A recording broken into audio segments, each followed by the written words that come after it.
Sugar, ये GOD POD method से करने का तरीका बता रहे हैं और इसका प्रैक्टिकल भी करा रहे हैं। सबसे पहले हम लोग को हम लोग को वर्किंग रिजेंट को 50 ml 50 ml glass measurement, glass जो है इसका मेजर है इस पर अंक मार्क किया गया है। 50 ml इसमें ले लेंगे वर्किंग रिजेंट।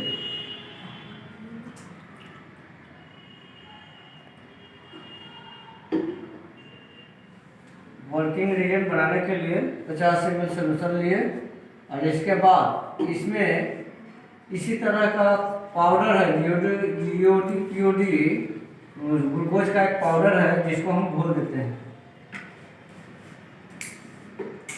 अब इस तरह से खोलने के बाद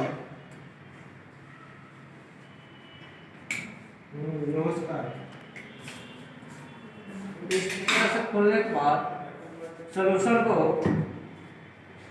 ये जो वर्किंग रिजेंट के लिए डब्बा है उसमें डाल देगा। इस तरह से इसमें वर्किंग रिजेंट के लिए सोल्यूशन को डाल देगा। ठीक है, ये कुछ हो जाएगा। अब इस तरह से पाउडर को डाल करके भली भांति मिला देंगे।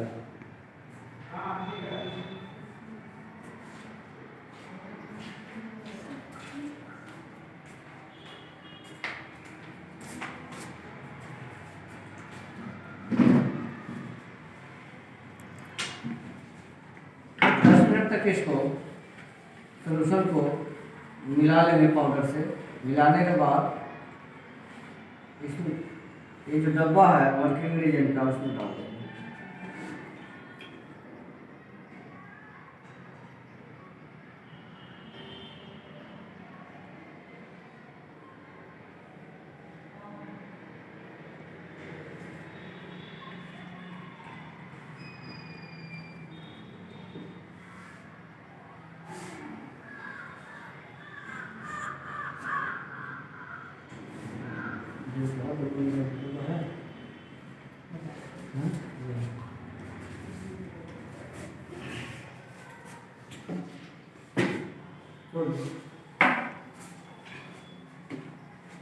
अब रिजेंट वर्किंग रिजेंट को ब्लड शुगर करने के लिए पहले मरीज के द्वारा सैंपल लिया जाता है और इस सैंपल को सेंट्रीफ्यूज में किया जाता है। सेंट्रीफ्यूज मशीन में सेंट्रीफ्यूज किया जाता है।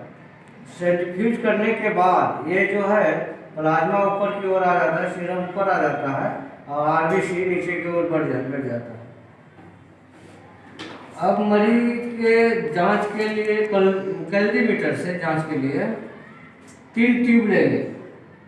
एक स्टैंड में 3 ट्यूब लेंगे। इस ट्यूब पर मार्किंग करेंगे। 3 ट्यूब एक ब्लैंक के लिए होगा जिस पर बी का मार्किंग रहेगा और दूसरा स्टैंडर्ड का होगा जो एस मार्किंग रहेगा। तीसरा सैंपल टेस्ट के लिए रहेगा जिसका टी मार्किंग रहेगा, जिसका मार्कर टी रहेगा। अब फर्स्ट में ब्लैंक को, दूसरा में स्टैंडर्ड को और तीसरा में टेस्ट को ट्यूब को रख देंगे। स्टैंड में रखने के बाद जीओडी पीओडी प्रक्रिया के अनुसार 1.5 ml इसमें वर्किंग रिजेंट लिया जाता है। जो 1000 का पिपेट है इसमें इसी के द्वारा 1.5 ml लिया जाता है। 1.5 ml वर्किंग रिजेंट लिया जाता है।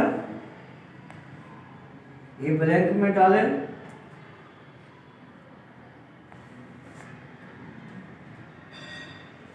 इसके बाद स्टैंडर्ड में डालें 1 ml और इसके बाद टेस्ट में डालें 1 ml डलाया। इसको डिस्ट्रीब्यूटर है जी 1.5 ml डालना था। अब 0.5 ml फिर से रिजेंट को रिपीट डालेंगे क्योंकि 1.5 ml का इसका रेशियो है। ब्लैंक में डलाया, देखते जाइए, स्टैंडर्ड में डलाया, इसके बाद टेस्ट जिसमें सैंपल टेस्ट करना है उसमें 0.5 ml वर्किंग रिएजेंट डलाया।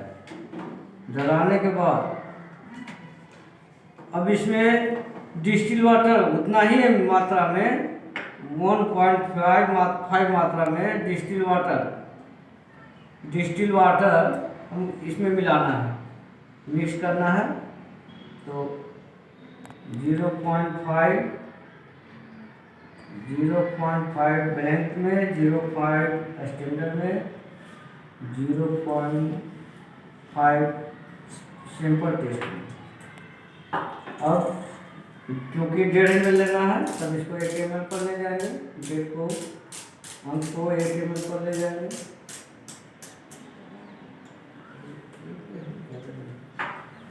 अब पुनः ब्लैंक में डालेंगे, दूसरा बार स्टैंडर्ड में डालेंगे, तीसरा बार सैंपल टेस्ट में डालेंगे।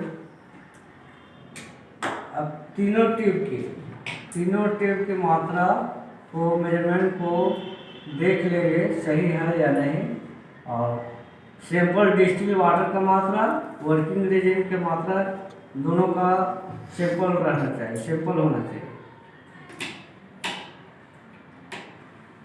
अब ब्लैंक में अब कैलरीमीटर द्वारा कैलरीमीटर को 52 nm पर सेट करेंगे। ब्लड शुगर जांच के लिए 52 nm पर सेट किया जाता है। जो इसको हम 0 सेटिंग करेंगे। 0 सेटिंग के बाद अगर जहाँ पर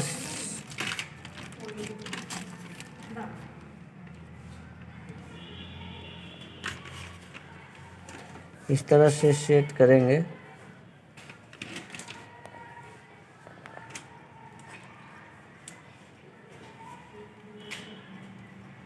कैलरीमीटर को 0.0 सेटिंग। जितना समय लग रहा है ठीक है। अब जो है 0 सेट कर देगा सर। कीजिए 0 सेटिंग। अब हमारा रमेश सर कैलरीमीटर को 0 सेटिंग कर रहे हैं।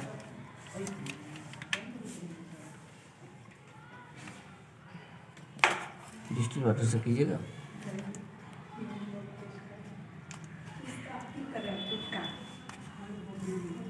डिस्टिल वाटर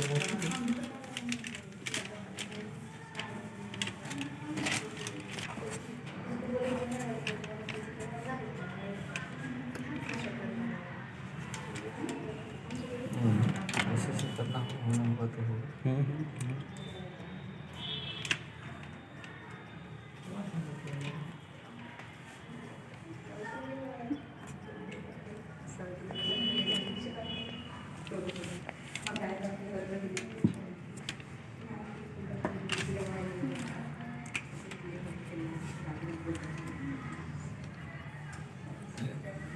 धीरे पढ़ा दीजिए, छोड़िए।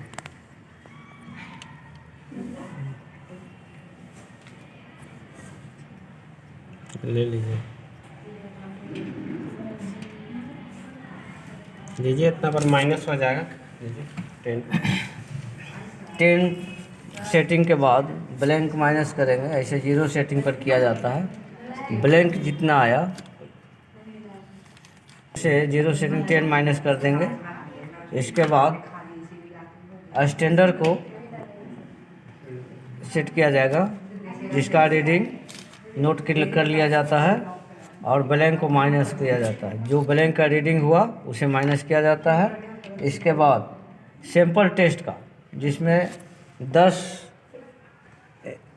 20 माइक्रो सैंपल डाला जाता है, 20 माइक्रोलीटर सैंपल इसमें डाला जाता है और 20 मिनट के बाद इंक्यूबेट करने के बाद कैलरीमीटर में इसको रीडिंग लिया जाता है। रीडिंग लेने के बाद इसका मेजरमेंट को मल्टीप्लाई, टेस्ट में 100 से मल्टीप्लाई किया जाता है और स्टैंडर्ड से भाग दिया जाता है। इसके बाद जो रिज़ल्ट आए वही इसका ब्लड शुगर का रिजल्ट माना जाता है।